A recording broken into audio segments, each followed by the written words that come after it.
everyone, and welcome back to Super English Talks. I'm so glad you're here. Today, we're talking about something that's absolutely crucial for effective communication, but it's often overlooked. It's something we all do, but most of us don't do it very well. We're talking about listening. Okay. But we're not just talking about hearing words. We're talking about active listening.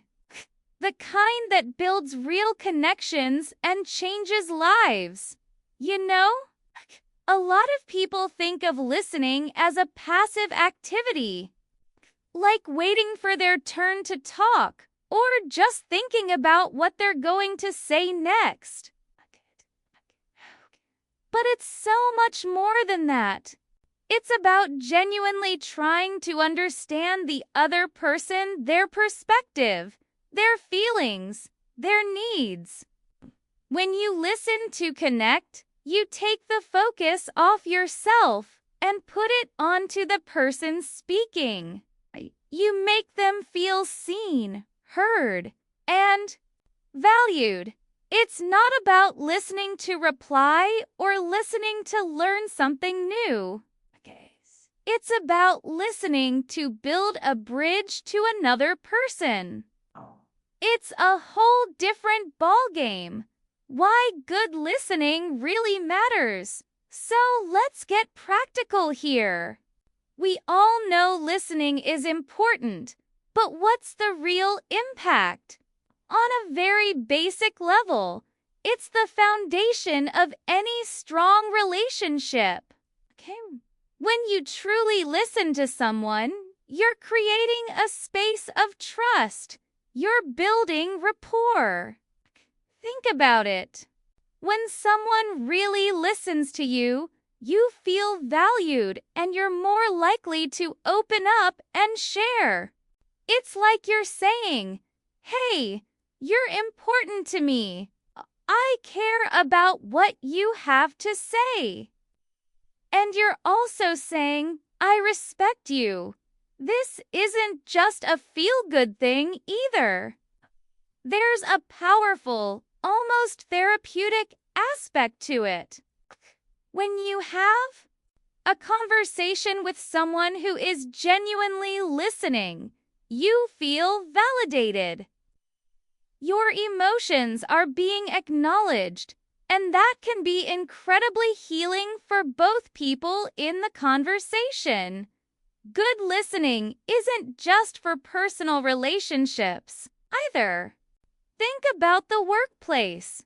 It's a superpower. It can completely change the way a team functions. When people feel heard, they're more likely to collaborate effectively. Conflicts decrease, and problems get solved faster. Leads to better decision-making and a more productive work environment. So if you can master this skill, you'll be a leader, no matter your job title. The downside of bad listening, but what happens when we're bad listeners? We've all been on the receiving end of that, and it doesn't feel good. You feel ignored, dismissed, and like what you're saying doesn't matter. It's like you're talking to a brick wall. That feeling of invalidation can seriously hurt relationships. Over time, if you consistently feel like you're not being heard, that trust erodes. You stop sharing the important parts of yourself. You stop being vulnerable. And then it becomes a negative cycle. The less heard you feel, the less you share. This is a very damaging cycle for any relationship. So, how do we spot a bad listener? Besides the obvious things, like someone scrolling through their phone while you're talking, what are some other clues? A huge one is interrupting. If you're constantly cutting off the other person, it's a pretty clear sign that you're not really listening. You're just waiting for your turn to talk, more interested in what you have to say than what they're trying to get across. You're not trying to absorb their words. You're just formulating your own response. Another classic bad listener move is planning your response while the other person is still talking.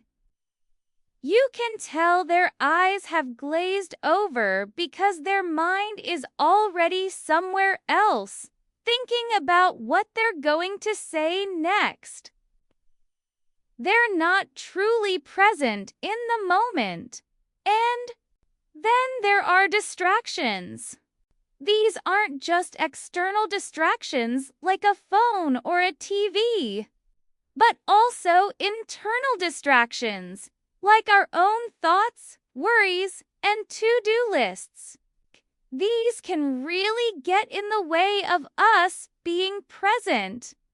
It takes a lot of effort to quiet that noise in our heads, but it's so important because if we're not present, we're not really listening.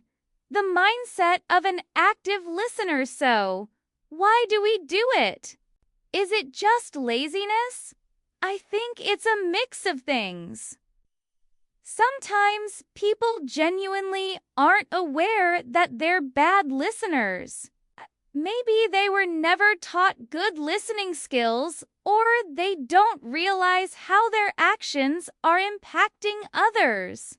Other times, it can be a defense mechanism. If a topic is uncomfortable, a person might shut down or interrupt as a way to protect themselves from having to deal with something they'd rather avoid.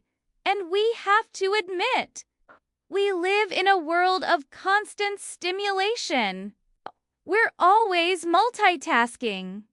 It takes a lot of effort to slow down and really focus on what someone is saying. We're constantly bombarded with information, notifications, and all these things that are pulling for our attention. It takes a conscious effort to just slow down, be present, and truly listen. So, becoming a better listener is about being deliberate. It's about changing our mindset and building new habits. It's not enough to just passively hear words. We need to be active. It's not enough to sit there and let the words wash over you. You have to be purposefully engaged. That's where active listening comes in. Active listening is about being fully present, both mentally and emotionally. It's about showing the speaker that you are right there with them, making a connection. Not just downloading information. How to practice active listenings so you're ready to get tactical. Let's talk about the specific skills you can develop to become an active listener. First and foremost, it's about paying attention. I know it sounds obvious, but it's more than just registering the words. It's about minimizing distractions. Put your phone down. Turn towards the person. Use open body language. You're sending a message with your body just as much as your words. That you're there and you're listening. Then there are the verbal cues we use to show that we're following along. Little things like I see, hum, or tell me more are simple but effective. They encourage the speaker to keep going and let them know that you're tracking with them. And don't underestimate the power of asking open-ended questions instead of questions that can be answered with a simple yes or no. Ask questions that invite the person to share more about their thoughts, feelings, and experiences. For example, instead of asking, "Did you have a good day?" you can ask, "What was the best part of your day?" This can lead to a much richer conversation, and you'll learn so much more about the other person. There's also summarizing what you've heard. This is a great way to make sure you're getting it right. Say something like, "It sounds like you're frustrated because of X, and you're not sure how to proceed. Is that right?" This not only shows you're listening, but also gives the speaker a chance to clarify if you've misunderstood.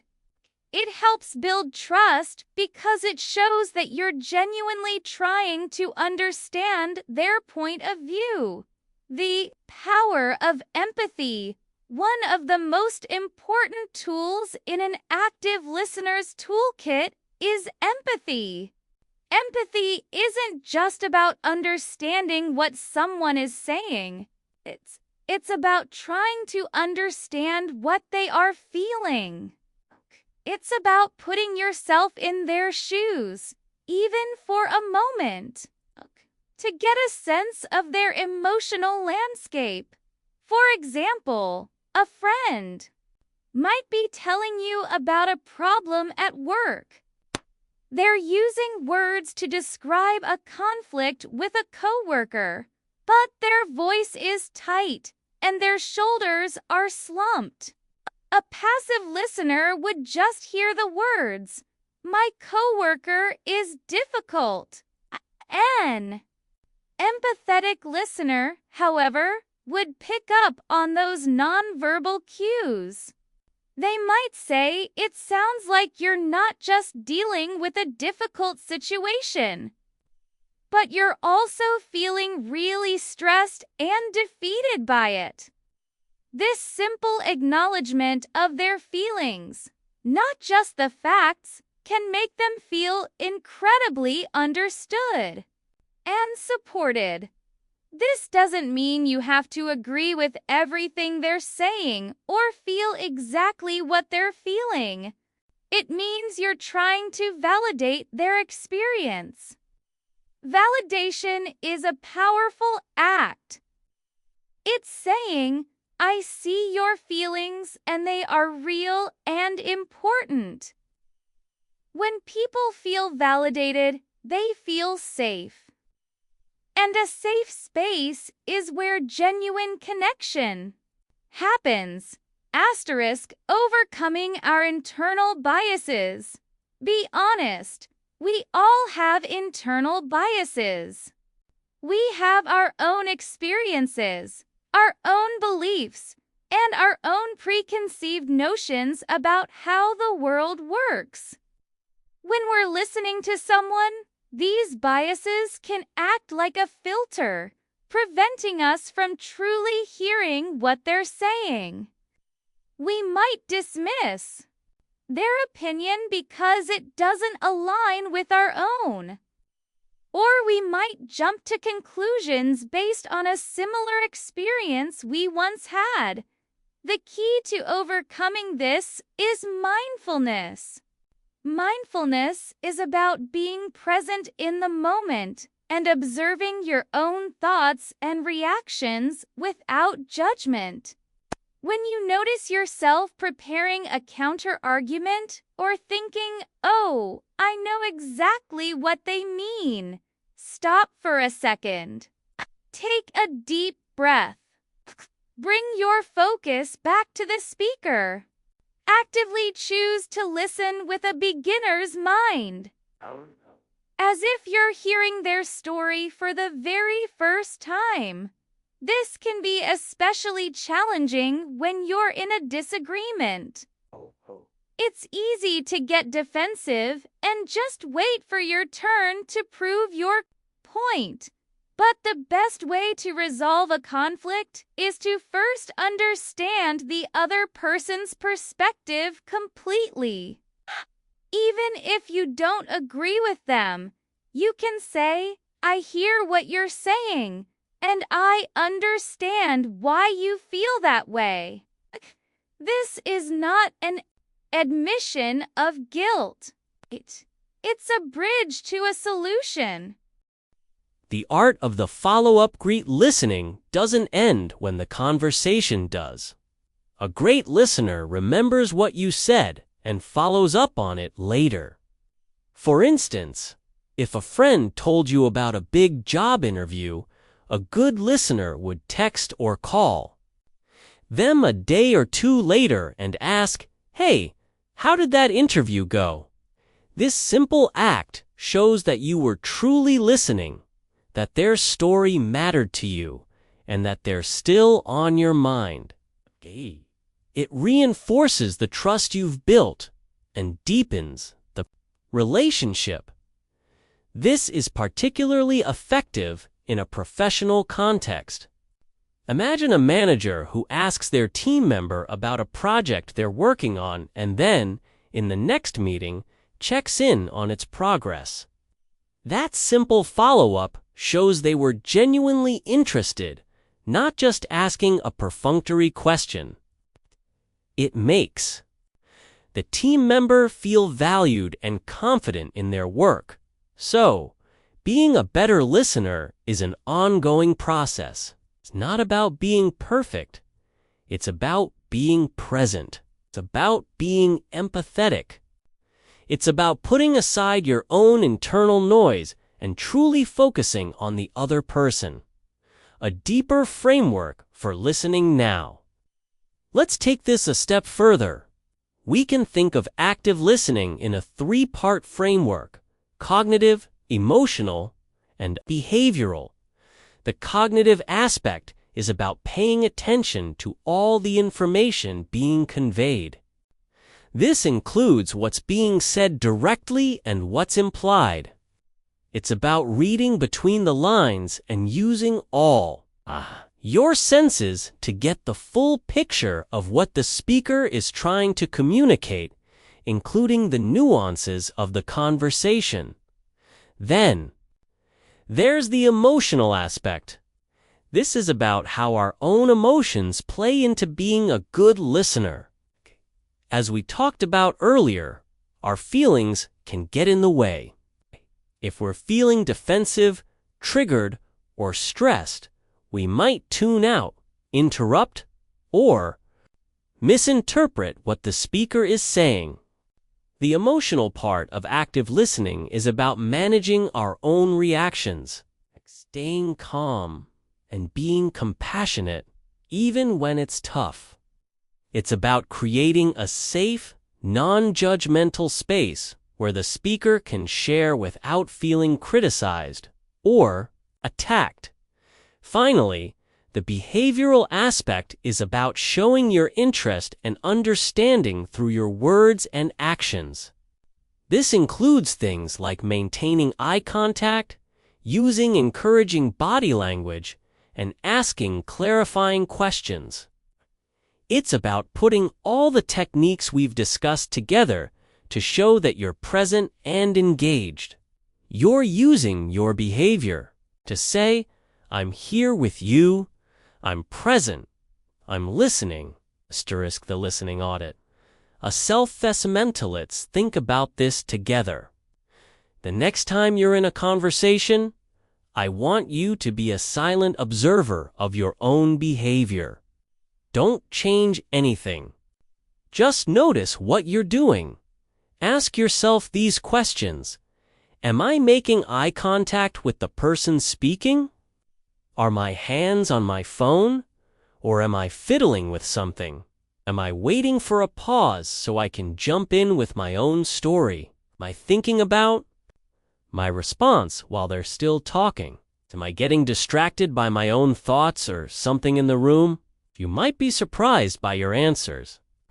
For many of us, The truth is that we are in a constant state of multitasking, even in our conversations. We're physically there, but our minds are a million miles away. This lack of presence is what damages our ability to connect. It makes the other person feel unimportant, and when someone feels that way, they stop sharing, and the conversation becomes shallow. The 2 ears and 1 mouth rule. There's an old saying, you have 2 ears and 1 mouth for a reason, so you can listen twice as much as you speak. It's a simple concept, but it holds a profound truth. In conversation, we often feel the pressure to contribute. We think we have to have a clever reply, a relevant story, or a witty comment. But sometimes, the most powerful contribution you can make is to simply be a silent, present audience. This is where the power of the pause comes in. Instead of rushing to fill the silence, let it be. A brief pause allows the speaker to gather their thoughts and may even lead to them sharing something they were hesitant to say. When you let them have that space, you're communicating respect and trust. You're saying, I'm not going anywhere. Take your time. I'm here for you. Learning to be comfortable with silence is a skill in itself. It requires you to set aside your own ego and your need to control the conversation. It's an act of generosity. From listening to learning, finally, let's consider what happens when we truly listen. We don't just build better relationships, we also become better people. Every person you meet has a unique story, a perspective shaped by their own experiences. When you listen to them, you're not just hearing a story. You're expanding your own worldview. Think about it. We often get stuck in our own bubble, surrounded by people who think and act like us. But through active listening, we get a glimpse into other people's worlds. We learn new ideas, we challenge our own assumptions, and we gain a deeper understanding of humanity. This kind of listening turns every conversation into a learning opportunity.